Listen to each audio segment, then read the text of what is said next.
Well, it's Sunday. I'm back up here heading to the claim again. It's like about 20 to 9. It's supposed to be there at 8:30, running a little late.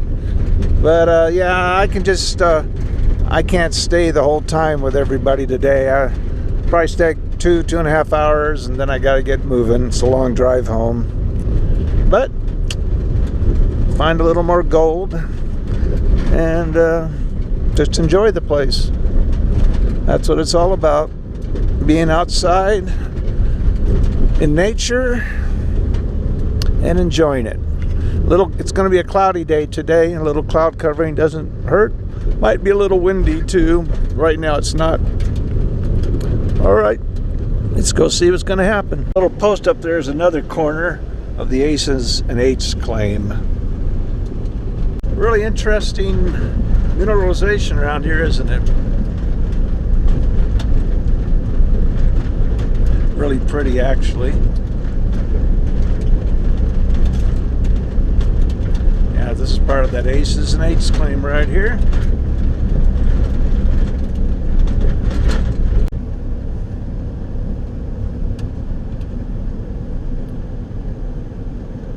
There's, I think it's the southwest corner of the Aces and Eights.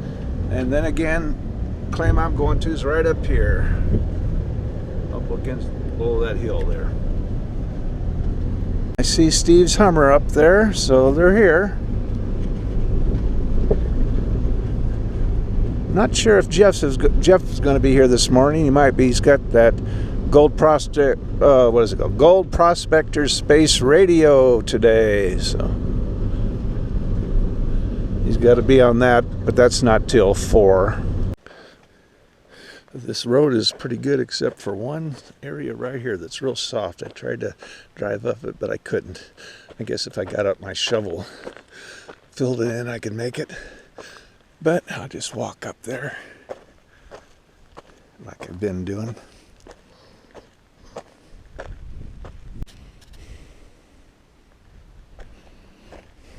Well, I made it to the Hummer. Still got a ways to go. All right, so here's what old John got this morning. This is from Osceola. This is some of Steve's gold from his pay dirt bag there. So that's what you'll get in his pay dirt. It's pretty good stuff. You'll get good stuff in mine too, but I'm talking about his right now. My daughter got it for it's pretty beat up. I've been using it for quite some time, but somehow it lasts. I don't know how many times I've dropped it, you know. Amazing. Yeah. The only, oh, excuse me. No, my son's got one. I noticed you were using yours yesterday. They got brilliant memory and everything. Yeah. The only thing I don't like about them is there's no zoom on it, you know. In other words, if I say, hey, there's a mountain line up there, you're not going to see it. Yeah. Oh, there's no zoom? No, they have some models where you can buy a zoom and, you know, to adapt it to, but this one I've never found a deal, you know, I guess it's the old cheap ones, so they don't have one for it.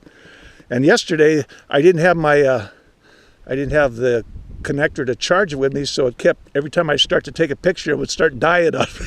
You know? Anyway, but I got it charged up. The technology is fantastic. Yeah. I bought one from my son and I had to play with it myself. And once I worked out to turn it on, the usual things. Yeah. It was just incredible. Okay. The thing is, it's part of the journey to get there. You know, but yeah, and just being out in your countryside, this is just amazing. And talking to non-tourist guide Americans. I'm talking to real Americans that live here and do normal jobs, and you're on my level. I'm a manual worker, and okay, you're posh, you can't. So you just have to guess. You just have to guess you're getting a good picture. Yeah, it's there. It's this is some flour gold. This is what was left over in the safety pan, right? Yeah, Jeff Williams missed this. Yeah. He missed this. He was in a hurry. It was getting late, and so this is just a little of the flour left over here at the. What's the name of your claim here? This is called the Secret Spot. The Secret Spot. Okay. We are near Nelson, Nevada. Yeah. So anyway, this is the big secret here. But there you go. There you can see a little. All right. Oh yeah, there we go. Okay. So that's some nice gold in there, and that was just the leftover that we missed yesterday in the pans. And what this is load gold. This is all load gold out here, as opposed to our Osceola area, right, where there's placer gold on the alluvial fan. This is all came out of a vein somewhere, locked up in a rock. Look at that. And they call it, He's losing all those gold rush terms of the alluvial vad, you know. Yeah. Parker talks Straight about. away. Okay. So that's L-O, how you say it? Load. L-O, oh, right. L-O-D-E. And it's in a van. And that's what Here's Jeff- some more that we we found in the pan. Okay. Hey, Jeffrey. Well, maybe. Tapping it, the gold will drop right down in there, and they love these drop bottom pans. I'm not a super big fan of a drop bottom pan. They're okay. This one has different size riffles. That way you can work different size types of gold. Some guys like the small riffles to work the super fine gold as they're slowly working it out. That's okay. This is one of the pans I don't like. This is a drop bottom too. You can see how the bottom drops down. This is, you'll see them come in different sizes. This is a medium. They make the little tiny one that you see children playing with all the time. Mm-hmm. I don't think, yeah, here's one right here. See how much smaller that is? That's what I was using. I don't like it because the riffles are really, really, really tiny. Now, a real quick history lesson. If you're wondering where these came from, the Chinese gave us the idea to do that. The white man was using a metal pan, and he's panning real slow, and the Chinese saw him, and they took a hammer and I guess a chisel, and they just beat these riffles in to create a ridge so the gold wouldn't walk over the edge of that metal pan. So the white man saw it and said, that's a good idea, we're going to start doing that. So, okay, so you've got these raised ridges, and then you've got these deep grooves here for these riffles here. These are all right pans. I'm not too fond of these right here. I like the ones that have the actual riffles that drop down inside because they hold better. But this one right here, I've liked it for so many years because if you notice, the riffles are just gargantuous. You got two huge riffles. And this is a basic pan. You got these little tiny riffles. The reason why I like this one is because I can work material, a lot of material, faster because the riffles are so much deeper. I don't have to worry about losing anything. On these, if I got something just a little bit bigger or it's loaded up with black sand, it'll actually walk over the side of that riffle. So, and of course my style, I like the speed pan because I'm always trying to get through the material. I'm trying to sample fast, all this stuff. I'm not really good with the fine gold, as you saw, because I'm mostly used to working with larger chunks because that's what I'm going after because I got to have a return on all my work. So I like this one. The interesting thing about the Super Sluice, if you read it on the back, it'll say this is one of the few pans you can actually dry pan with without water. So I've given classes on how to dry pan with this thing. It's a little tricky, but once you get it down and the soil's dry, it can be done. And I've made a video on that as well. Do you hate the, oh, excuse me. No, that's okay. Do you hate the, what is it, the Australian oblong one? I think it's Australian. That's the Fossicker pan. Yeah. Or the pyramid pan, as they call it. Yeah. It's good and it's bad. It's good because you can go through material fast, but if you think about it, look at the design, you have to have a tremendous amount of water to work that pan because it's shaped like a pyramid, an upside down pyramid. So whatever you're sampling in better be deeper than that entire pan, and that thing is about that deep. So you're going to need a tub that's about that deep. So that's a lot of volume of water that you're going to need to be sampling. All I need, if I have to, I can use 2 pans to sample if I wanted to. I could have water in here and sample out of that. I don't like doing it. I like to have a lot of water. So the pan isn't bad, the concept is good, but it takes too much water for me to deal with. I can go through the same amount of material with this. Okay. They make all different types of pans, oblong pans. They make the one that looks like a stop sign. They make the Aussie turbo pan. Yeah. They got the, back in Africa, they've got the Bakea, which looks like a big wooden hat. It's about this big, and it looks like a cone. And actually that one works really well. And with that one, you just swirl the material like this in the river. And the lighter stuff will just kind of flow out through centrifugal force, and the gold will sit in the bottom. It's they've been using it for thousands of years. The Batey is a really good pan. When you see speed pan competitions, same thing. They got a pan about this big, and it's only about that deep. It almost looks like a flying saucer or something. It's like, how do you pan with it? Well, it's the same concept. You put a lot of material in there, saturate it. You got to get it all saturated. And instead of, like you see us, they just swirl it. That's all you're doing. Swirl, swirl, swirl. The lighter stuff falls off the sides, and the heavier stuff concentrates right into the middle. And then you tilt it on the side, wash a little water in to get that black sand out, and the gold will be in the center. So that's how they do speed pan. It's called, I know, I think they call it a Maverick Maverick pan. No, a Ferrari pan. Ferrari. Okay. I know it sounds crazy, but that's what they call it. Anyway, so back to what I was saying. I love this guy right here. I've tried a lot of different pans, but I can go really fast with him. When I'm out here sampling in the wild or back at the house, I like to go fast. I don't like to take a lot of time. But I got to keep the material in motion, or else if I just do like this, nothing's happening. It's still staying there. I need all this lighter material to move forward. I need the heavies to move to the front of this first little riffle right here. So round and round, stratify. As I feel comfortable, that's about enough time. I'll start to shake back and forth. As I do, I'll tilt the pan forward till I start to see the material hit the very edge right here. Then I'll stop. Then I'll let the water wash that top layer off, just like that. Then I want that material back in the pan, because if there's any gold, it might have slid forward, and it could be right about there. So I want all that material to come back, and I'm gonna do it again. And what I'm doing is I'm slowly concentrating my heavies and getting rid of the lighter material.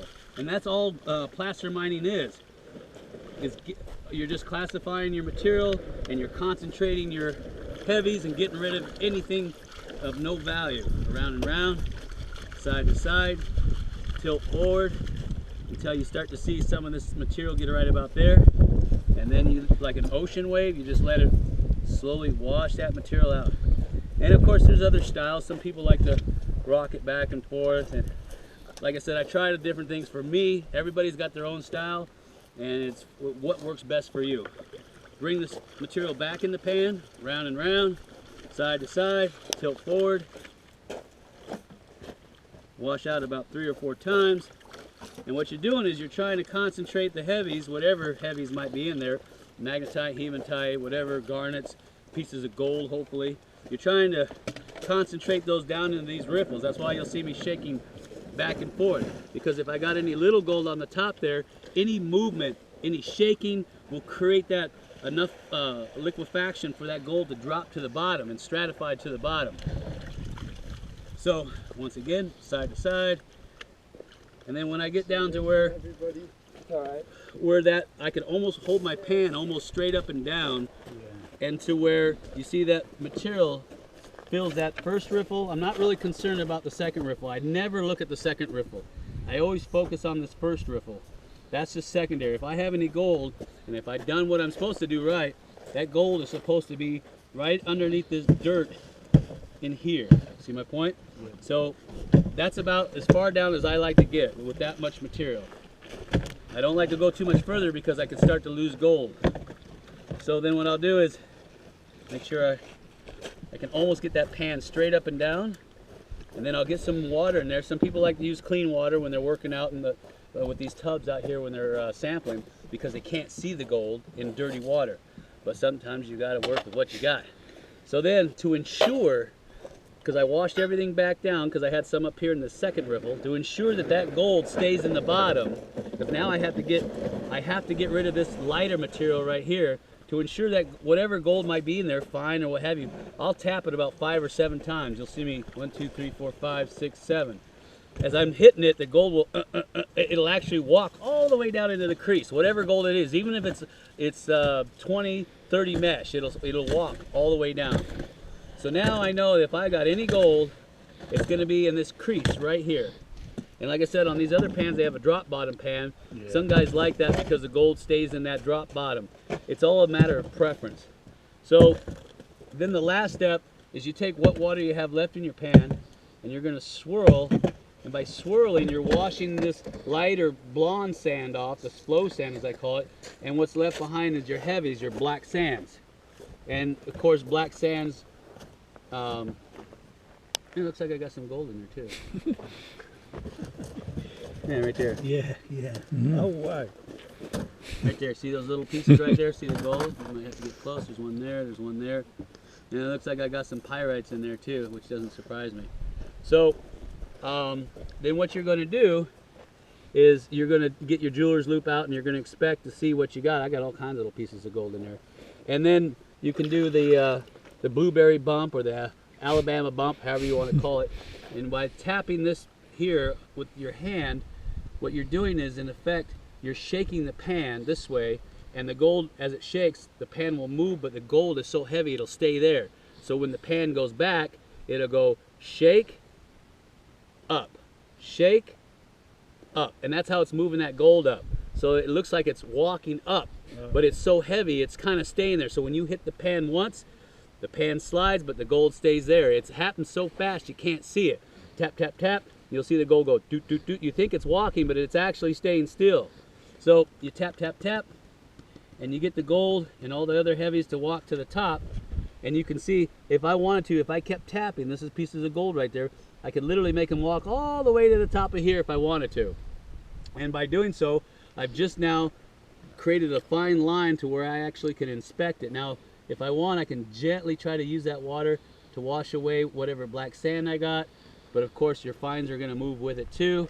So I'm going to tap. And I like to put a little water over it when I'm tapping. It helps lubricate it. Yeah. See how it's walking now? Sounds like put water on it. Yeah, it'll move a lot faster.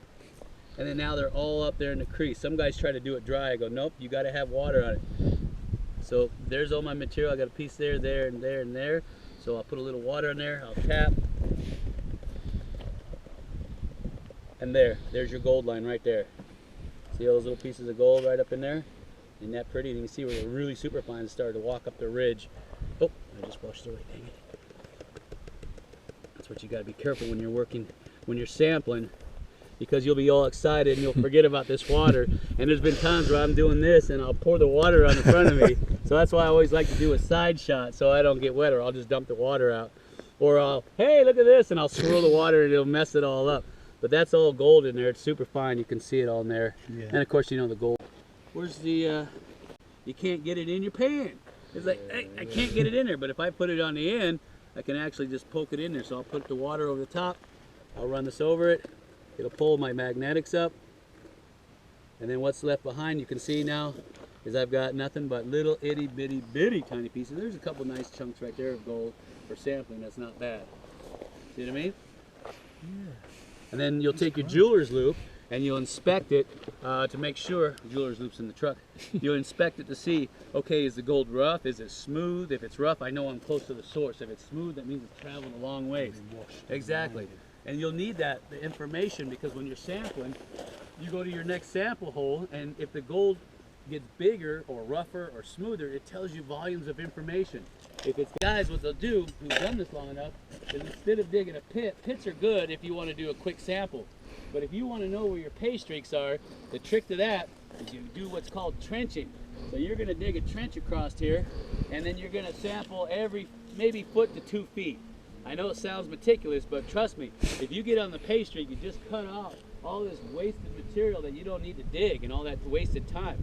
So I can say, okay, my heaviest concentration is right here, and now I need to go down the different stratums, the different strata layers, to find out what the depth is, because you'll see that you've got all these different gravel zones in there. One of them is going to have the most gold. Sometimes you'll have multiple layers that have gold from the different flood times during monsoon season. So hypothetically, this is one spot. So I'll go up maybe about 50 feet. I'll dig another one, dig a trench, do the same thing again. Then I'll find out that my heaviest concentration is here. Then I'll go up another 50 feet, dig another trench. And then my heaviest concentration is here. Oh, there's my line right there. I don't need to worry about that or that. I know how far down to dig, and I know what direction to dig. So I can shovel all this overburden off, get down to my pay layer, and I know this is my line right here. I just work this in my high banker or my dry washer. I'm gonna get some super gold. And I've just cut out about, I don't know, 100 metric tons of material that I don't have to move. And I get up to here, and all of a sudden, instead of 3, I only got 2. All right, now I know that I had 3 and I only got 2. And I go up further, I got 1. All right, so now I see a pattern for me. The best gold you're gonna get is where those pay streaks split. So if you come down here, you're gonna have to meticulously find out where this 2 turned into 3. It's gonna be a pain in the butt, but I guarantee you, when you find that Y junction, you're gonna have some good gold that dropped out right there. because you're going to have a lot of gold to go from 2 to 3. It's going to collect right there. It's going to be like a little bug or a pocket. That was a secret. It took me a long time to get out of an old timer. Have you ever found that? Have you ever found a split? We found one. It was great, but the gold was like this. It was super fine. I hate fine gold. It takes forever to get that stuff out. So I found some of my best gold working in skarn deposits. I won't lie to you. And that's the video that we did with the red dirt. Yeah. And the skarn deposits are fantastic. They can be rich, but not all of them. When you go to California, this is a good way to do it. Now, another way to do it, real quick, and I know it's probably more, there's a feature on it called Follow the Black Sands. I love this thing. Now, the search coils are waterproof, but the boxes are not, so you gotta be careful. Now, say you're in California and you're like, Jeff, I need to know where the gold is. I know that gold's gonna concentrate on the inside of curves and bends and in sandbars, but is there another thing I can do to get more gold? And that is use your metal detector. So you're gonna go out there on the sandbars or on the inside bends, and you're gonna look for, if you know a metal detector, you'll know when you start hitting huge black sand deposits. Sometimes it's by the sound, sometimes by the number readout. It'll say huge mineralization, like on the GMT, it'll do that. On your gold bug, you'll hear that bong, bong, bong. Well, you know, there's a bunch of minerals in the ground, a bunch of black sand. So you're gonna take a construction stake, not this big, and you're gonna say, I got some right there. Then you're gonna go along, bong, bong, got another one here, bong, bong, bong. You're following that black sand, because just like in your gold pan, where the black sand is, gold's gonna be underneath it. See my point? Because if the black sand is depositing there for whatever reason, because of a dropout or a low pressure zone, a million reasons why, the gold more than likely is underneath it, just like in your gold pan. When you're panning, all that black sand's on top and the gold's on the bottom. Same thing. So then you go back through after you've seen your line, your gold line, you leave your stakes in there, and then you go through there and you shovel it out and you put it in your high banker or your trommel or your dredge, whatever you happen to be working.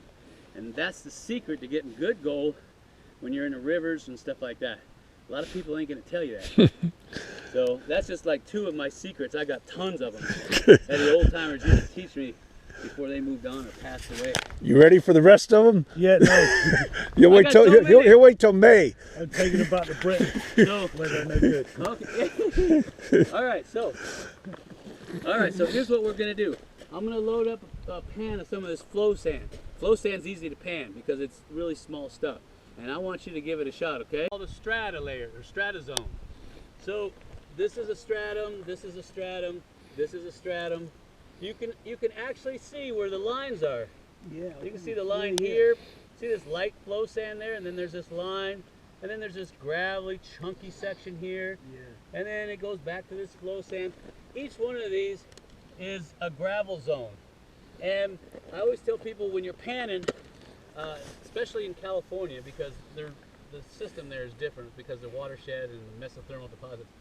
The best gold that I've ever seen is where you're going to need to sample and say, okay, is the gold in this zone right here?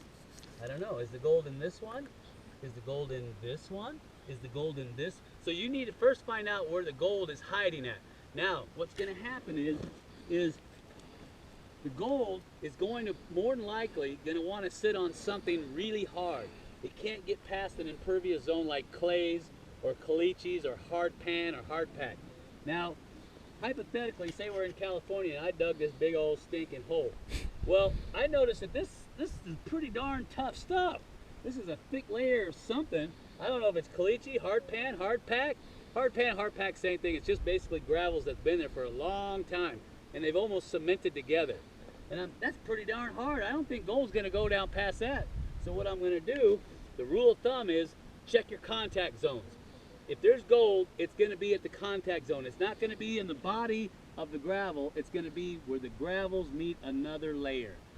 Biggest secret I could ever tell you is that right there. Check your gravel zone. So what you're going to do is you'll say, well, I got this big old thick layer right here of gravel, and it's sitting on this, what almost seems to be out here caliche, but it's probably not, but we'll say it's caliche for all intents and purposes. And so you know what? I'm going to clean all this stuff off. I don't care about what's up in here. I only care about this little spot here that's on top of here. Because the gold is going to, over thousands of years, is going to work its way down until it gets to some place it can't go any further. This is so easy, it can travel through this, no problem, especially if there's water in it. Yeah. This, it ain't gonna go through. So I tell people, if you wanna find gold, and you wanna save yourself some time and energy and digging and all that crap, and we should have done this stuff yesterday, but we didn't have time, we were running so much material, is you need to check each layer and find out which one has got gold, and you're only concerned about where one layer touches the next layer, because where they touch is called a contact zone, and that's all you have to worry about. That's all you ever need to know. And so you're going to sample. Now sometimes you'll have gold here, and then maybe you'll have some gold up here, and maybe you'll have some gold in this gravel zone right here, because you'll have different flood zones or flood layers that carry the gold. And what you need to determine is which one has the most gold. So you can say, you know what, I ain't gonna worry about all this because this is junk. I'm just gonna dig it out of the way and get rid of it. Or they'll do like the Chinese and do what's called drift mining, where they leave it there and they just tunnel across this way to get it. Real dangerous, because this is soft, it'll cave in on your head.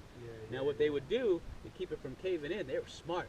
Instead of making the top of the back of the mine, instead of making it flat, they would arch it like this, and that would distribute the weight better on the wall so it wouldn't cave in. So it's a great tactic for whenever you're tunneling in soft conglomerate gravels. But anyway, so what the biggest key I can tell you is when you're sampling, you're only going to worry about the contact zones where one gravel is sitting on top of another, and you're looking for the one that looks like it's the thickest and the hardest, like nothing could get through it. Or clay. Clay's another one, because gold ain't going through clay. But if it's like soft like this, I'm not worried about that, because I know gold will go right through that if it's wet, all the way down till it gets to this and stops. So that's what you would do. And then to make it really easy to understand, you're going to cut that wall straight. So you can say, oh, there's one there, there's one there. It looks like there's one here. Here's like a clay zone. That's really tough. So I think I'm going to start here. I'm going to dig this out right here. I'm going to put it in my pan, classified of course. Now I'm going to sample that and see if there's anything there. If not, then I'm going to work my way up and see what's up there. But that's the biggest secret I could tell you is gold is going to be in the contact zones. It's not going to be in the big gravelly part. It's not going to be in all this stuff. It's going to be in that thin little layer that sits on something really hard. And that's what we were doing yesterday. We were checking bedrock, because if there was any gold, it would go all the way down until it stops on top of bedrock. Same principle. So contact in front of me. Nope. Go on the back. Never. No, I'm gonna see? And I got another nice little gravel zone right there underneath it. So and then of course, then there's another hard layer right there. See that? So you could have multiple contact zones where you have clay, then soft gravel, then clay, or maybe hard pack, then another soft gravel. That's why I tell people, you got to check each one, because that gold could be here, or maybe there's a lot here, or maybe there's a lot in both of them. And you've got to know this information. So you got to play detective when you're doing this. You got to look at it and go, okay. And then when you start to see really big rocks, like if you see these big chunky rocks, well, I know that it took a lot of water to move that. And if it did, that means that there probably could be big gold there, because the rule of thumb is big rocks means big gold, because it takes a lot of water to move, especially a rock like that. So imagine how much gold could be washed down if water can move a rock like that, because I pulled this one out. So Jeff, so if you, oh, excuse me. Yeah, I pulled it out myself. So that would have been moved by water. Yes. From way up there. From way up there. So Right. Yeah. the first thing I did is, as soon as I pulled that rock out, I got underneath it. And first to see if it was bedrock underneath, or if there's an impervious zone underneath, because I know if there is, gold's going to be underneath that rock. I still sampled it anyway. Anytime you find big rocks while you're working these placer deposits, get underneath them to see if there's gold, because gold will get underneath there and it'll stay there.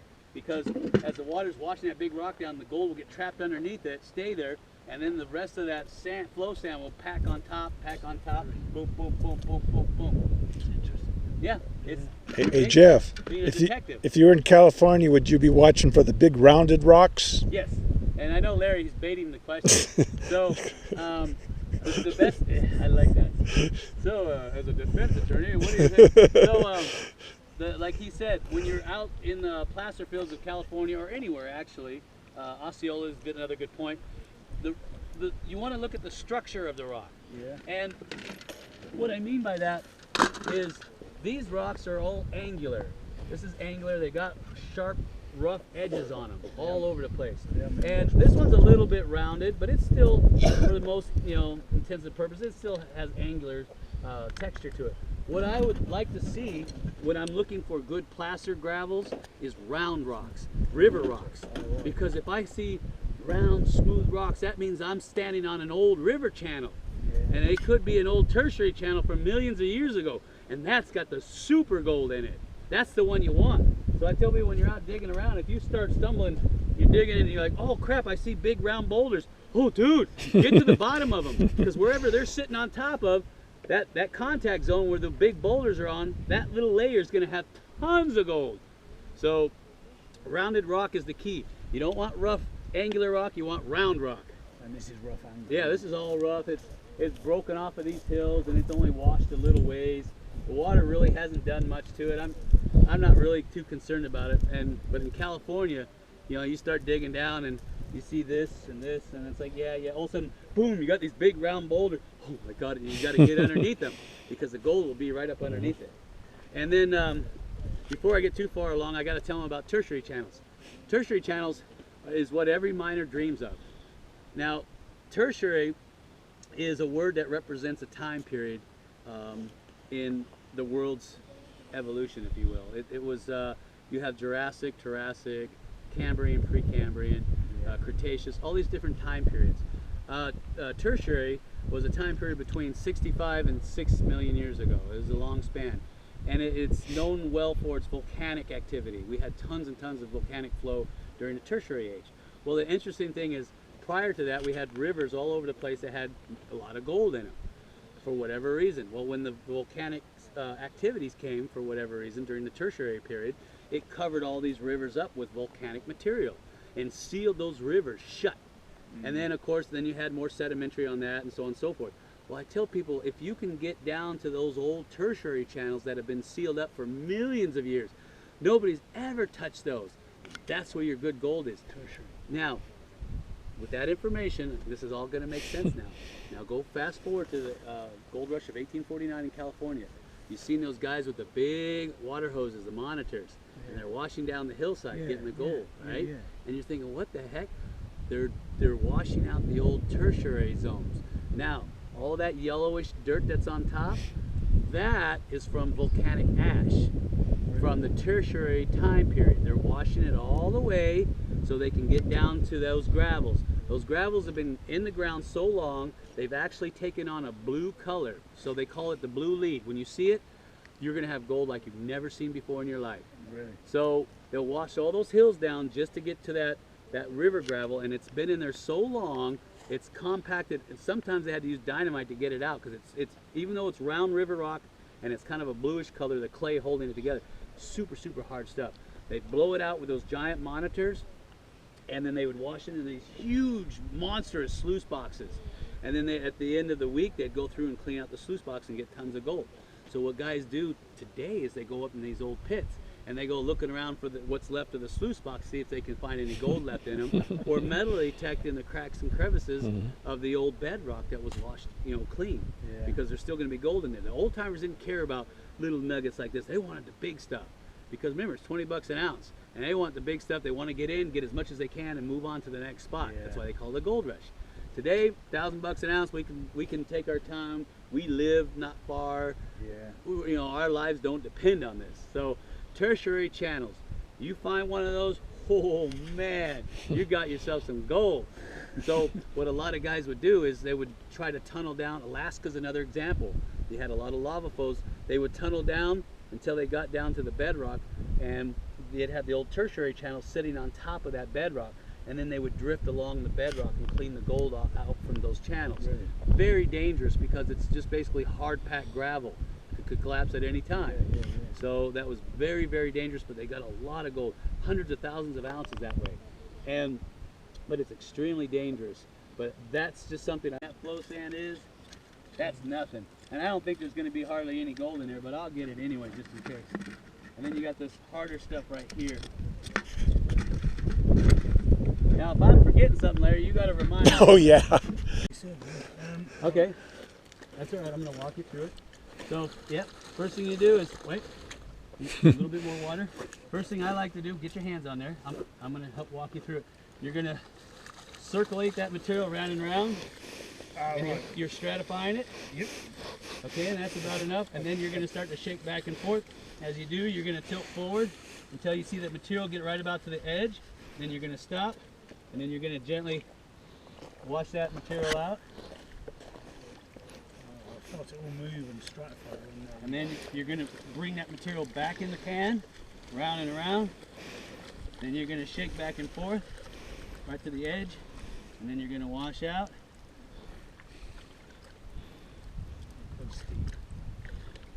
And then you're going to put the water back in. You're going to circulate and get that material back inside, back and forth.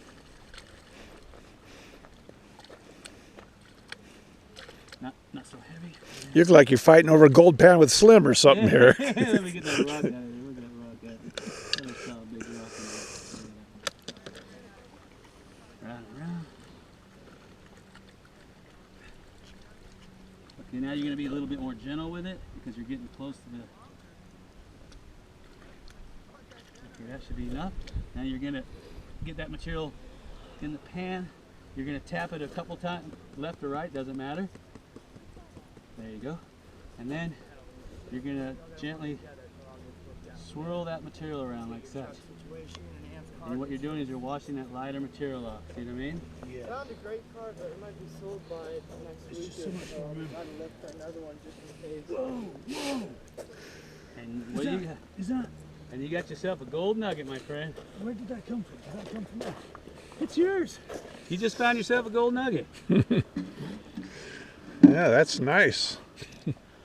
Serious. Gold. Gold. How much do you think that weighs? This is how you work these. Maybe Gram and a half or gram something? and a half. Can I take a photo of it? Yeah, it's all yours. Serious. Yeah, I ain't kidding you. Watch this. Thank you very much, Jeff. So that Point me way. to the When gold. I looked and I thought, I'll put it in your hand and take a photo. Yeah. Fine, I'll I send used this it back already. because they keep asking me about you. I'll snuff on that chocolate. Oh, I have a snuffer out here somewhere that's got Tell some you stuff in it. It'll blow it away. Yeah. You know? I keep these myself too, though. I like them. like I keep 'em. little separate vials for my garnets and little separate vials for my gold. You know. We went to Garnet Hill in Nevada a couple weeks ago. Oh, they're everywhere. They're everywhere. Just everywhere. Yeah. So you could literally scoop.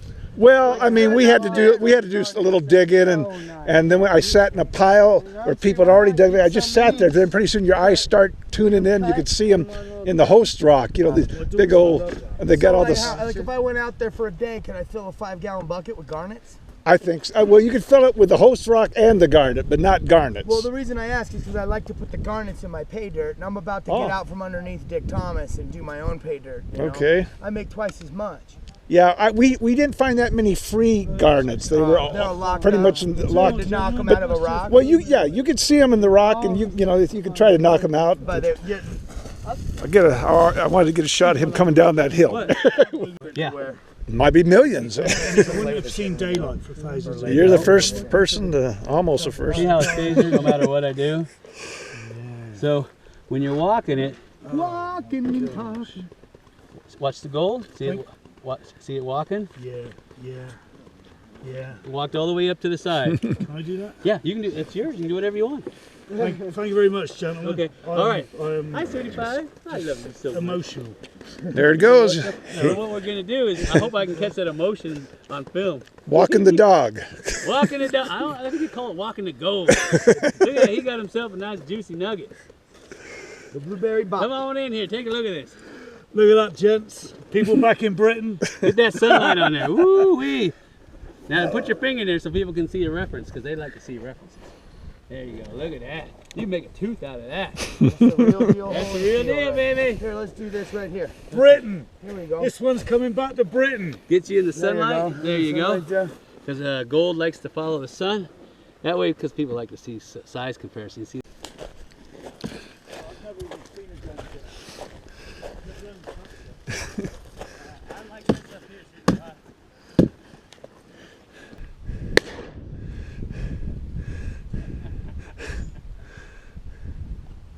Now, what you're gonna do is you're gonna have it here, and back with this hand. As it comes back, when it comes all the way back, then you squeeze the trigger. But it has to come all the way back, then squeeze. You gotta hold it together. So we're gonna holster you again.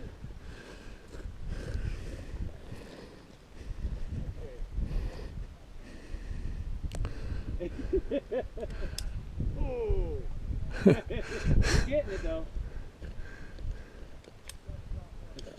There you go.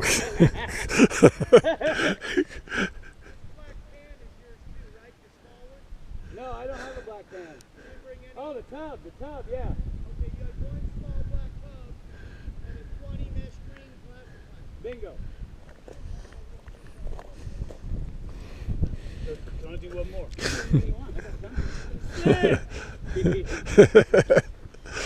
Ready? Hey, done. Oh, I missed. I'll do one more. Anything you want. Oh, I didn't even look. Oh, you'll be a Wild West frontiersman before you know it. I'll do one more. Is there one Yeah, more? Put I it got in. done. I'll go bring some more. Oh no. That's it. And you push. And then if you don't pull back on the hammer, then it'll stick. See that? Yeah. It's because of the locking mechanism. So you're gonna cock back a little bit. Out you go. Cock back a little. Out you go. Cock back. Out you go. He's good. Cock back. Out you go. Yep. So, okay, and then whenever. Kind of looking around here. See if I can find, here's a bunch of old cans, any purple glass anywhere. I found a bunch of it right here. So, heading home Sunday afternoon and had a wonderful time. If I can get home in time, I don't know if I can, it's a long drive. Jeff Webb is going to be on the Gold Prospector Space Radio, the internet radio station. I'll call up the station, give them a hard time. If I could make it, we'll see. But we had everybody had a good time. Eric and myself, we just gave our